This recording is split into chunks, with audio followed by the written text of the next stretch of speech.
But as he journeyed toward the horizon, he knew that the echoes of the past would linger, a reminder of the fight he had faced. And while the road ahead promised new adventures, he couldn't shake the feeling that the shadows were never far behind, waiting for the moment he would falter again. But for now, he was free. The open road lay before him, a promise of hope, adventure, and the unyielding spirit to keep moving forward, no matter. The route was long, mostly empty highways cutting through dense woods and rolling hills. David had taken the trip before, but only during daylight. The familiar path now felt strange, twisted by shadows. Every bump in the road made him grip the steering wheel a little tighter. It was just him and the road now, with the radio softly playing to keep him company. As the hours passed, David began to feel a deep sense of isolation. He hadn't seen another car in miles, and the only signs of life were the occasional raccoon or deer flashing in his headlights before disappearing into the trees. The deeper he went into the wilderness, the darker it seemed to get, even though there wasn't a cloud in the sky. The road began to wind through a particularly dense forest. Tall trees lined both sides, their branches intertwining above, forming a tunnel of leaves and shadows. David glanced at his GPS, relieved to see that the straight road would soon open up into a clearing. Suddenly, the GPS lost signal. The map on his phone froze, showing a blank gray screen. David tapped it, frowning. He wasn't too worried. He knew the route well enough. But still, losing signal in the middle of nowhere was unsettling. He kept driving, hoping the signal would come back. The music on the radio began to crackle with static. He reached for the dial, but before he could change the station, the car's headlights flickered. David's heart skipped a beat. For a brief second, the road ahead plunged into complete darkness. The lights came back on, but his hands were already sweaty on the wheel. He let out a shaky breath, telling himself it was just an electrical glitch. But when the lights flickered again, this time staying off for a couple of seconds longer, panic started to creep in. After a few more miles, the road seemed to stretch on endlessly, surrounded by thick woods. There was no sign of the clearing the GPS had promised. David turned off the radio, listening closely to the hum of the engine. The only sound he heard was the tires rolling over the asphalt, but something about the silence felt wrong. As the night deepened, David's eyes started to play tricks on him. He could swear he saw movement in the trees, but every time he turned to look, nothing was there. Shadows danced at the edge of his vision, and his imagination filled the darkness with shapes. A man standing just behind the tree line, watching, waiting. Shaking his head, David focused on the road. "It's just the dark messing with me," he muttered to himself. But the unease lingered. Suddenly, out of the corner of his eye, David saw something dart across the road. He slammed on the brakes, tires screeching against the pavement. The car came to a sharp stop, throwing him forward in his seat. His heart raced as he scanned the road ahead, expecting to see a deer, or maybe a fox. But there was nothing. David sat there for a moment, breathing heavily. His eyes flicked from side to side, searching the dark road. The headlights beamed forward, lighting up the empty highway. Nothing moved. No animals. No people. Feeling his skin crawl, David slowly released his foot from the brake and started driving again, this time slower. The road seemed endless now, a black ribbon winding through the trees. He glanced at the clock on the dashboard.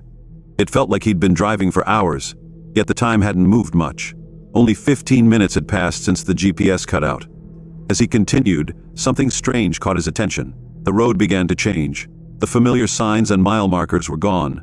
Instead, old, rusted signs dotted the roadside, their messages unreadable through layers of dirt and rust. The trees felt closer now, their branches almost scraping against the car as if the forest itself was closing in on him. David's stomach twisted in knots. This wasn't right. He didn't remember this stretch of road at all. His grip tightened on the steering wheel. He reached for his phone, hoping to get the GPS working again, but the screen was still stuck. No signal. The phone was useless. He couldn't shake the feeling that something was watching him. Every few seconds, he glanced at his rearview mirror, half expecting to see someone sitting in the back seat. But it was empty. Still, the sensation of eyes on him was suffocating. Out of nowhere, the headlights flickered again, but this time they didn't come back on. David's heart leaped into his throat as the car was plunged into darkness. He slammed on the brakes, coming to a stop in the middle of the road. Complete silence. David's breath was shallow, his fingers trembling as he fumbled with the headlights, flipping them on and off. Nothing worked. The road ahead was pitch black, swallowed by the night, and then from the trees he heard it. A soft rustling sound, like footsteps moving through the underbrush. They were slow, deliberate, getting closer. David's entire body froze. He strained his ears, trying to make out what it was, but the darkness was too thick. The footsteps stopped, replaced by a low, almost imperceptible whisper, like the wind through the leaves, but somehow different. Wrong. With shaking hands, David tried the car's ignition, desperate to get the engine running again. It sputtered, but didn't start. He cursed under his breath, his heart pounding in his chest. He looked out the window, peering into the forest. The trees swayed slightly in the breeze, but there was no sign of movement. Then, just as he was about to try the engine again, he saw it, a figure, standing at the edge of the road, just barely visible in the faint moonlight. It was tall, unnaturally tall, with limbs too long and thin. Its head was tilted to the side, as if it were staring directly at him. David's blood ran cold. He couldn't move, couldn't breathe. The figure didn't move either. It just stood there, watching. David's hands were shaking uncontrollably as he tried the ignition again. The engine roared to life, and the headlights flickered back on. The figure was gone. Without thinking, David slammed his foot on the gas and sped down the road, heart racing, mind spinning. He didn't dare look back. He couldn't. Whatever that thing was, he didn't want to see it again. As he sped down the road, his phone buzzed.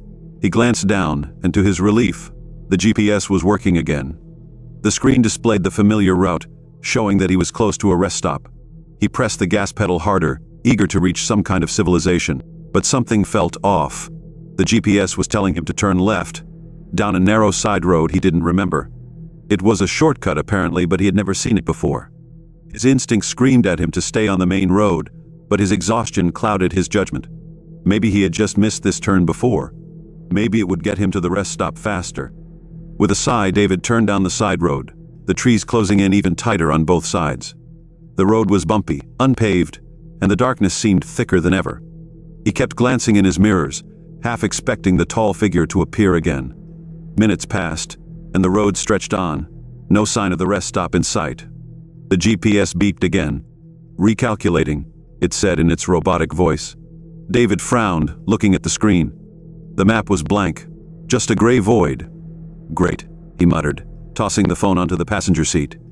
He slowed down, trying to get his bearings, but the trees were so thick now that he could barely see the sky. That's when he saw the house. It appeared out of nowhere, sitting just off the side of the road. It was old, run down, with broken windows and a sagging roof.